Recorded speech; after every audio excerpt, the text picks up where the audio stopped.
Today we will understand the double entry accounting system and answer the big question in everyone's mind: when to debit, when to credit.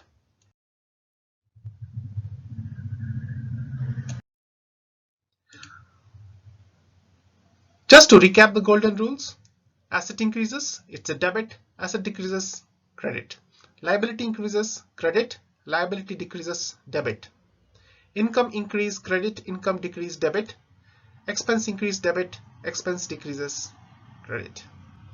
So these are the simple rules which you need to keep in mind.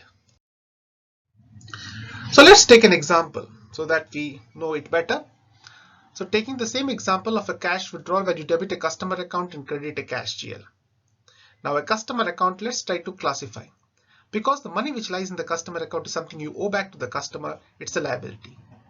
The liability is decreasing because the money in the account is decreasing. So you actually debit it as per the rule. Similarly, cash GL is something which the bank owes. So it is an asset. Now it is decreasing because the money is going out. So decreasing asset as per the rule is a credit. That's why you apply a debit to the customer account and a credit to cash GL.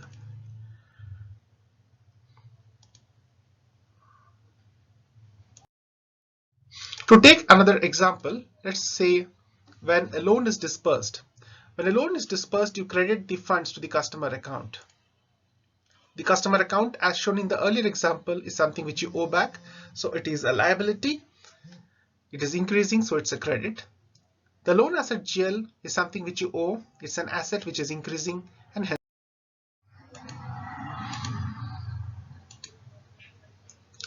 So this is a loan repayment, which is opposite to what was explained earlier.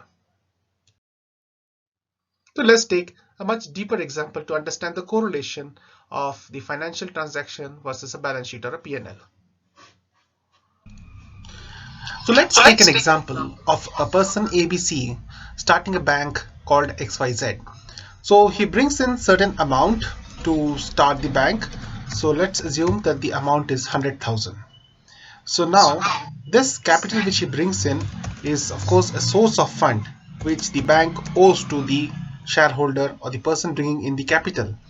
So now the role type definitely is a liability because this being a source of fund.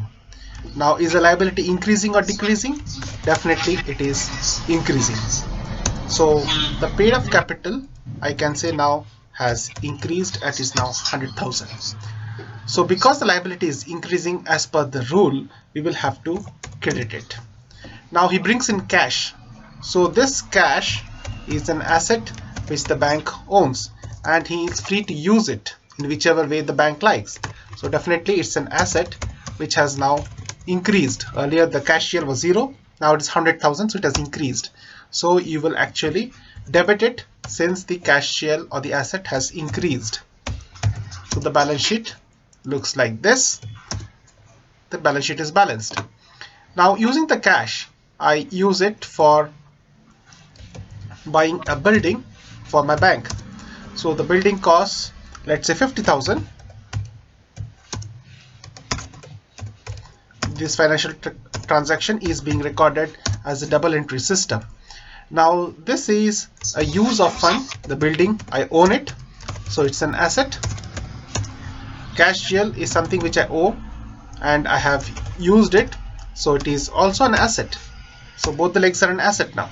In this case, the building asset is increasing. Earlier I didn't have a building, now I have a building, so definitely it's an increase in asset. The cash GL has decreased. Earlier it was 100,000, now it has decreased by 50,000.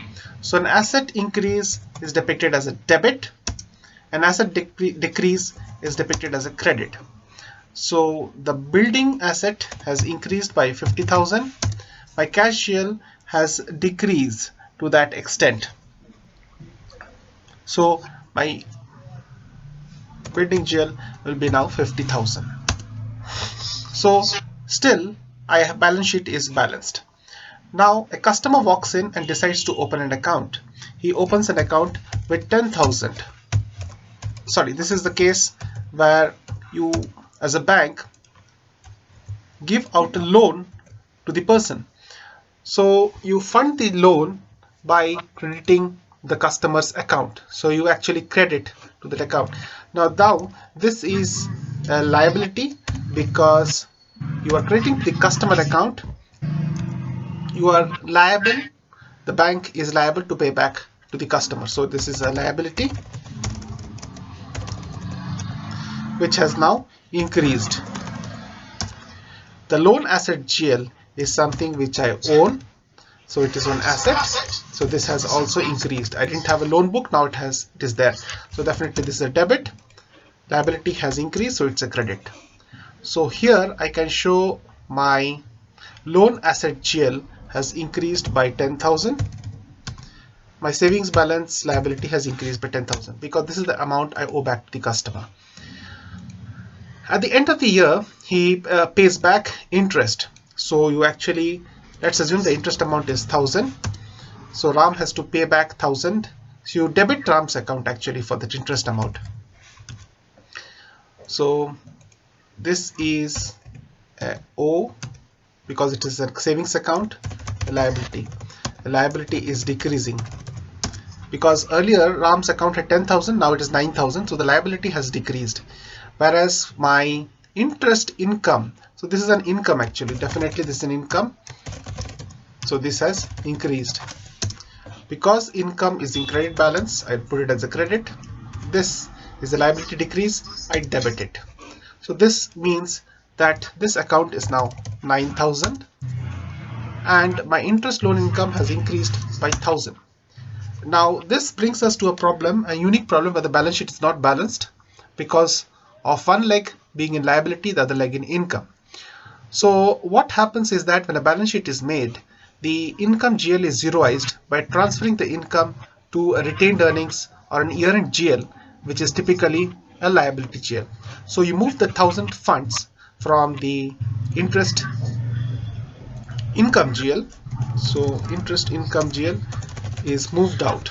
So you actually remove that. So year-end GL is a liability GL because this you actually owe it back. Whatever income you owe it back to the shareholders or the person who have bought in the capital. This definitely is an income.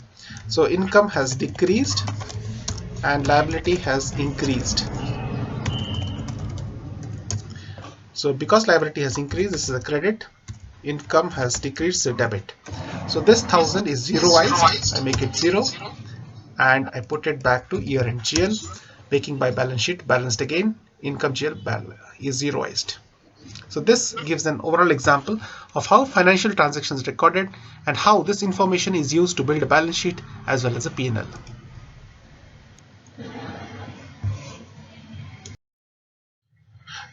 Thanks for watching this tutorial. Just do like, subscribe and share this video and so that you can get more such tutorials on your feed. Thank you.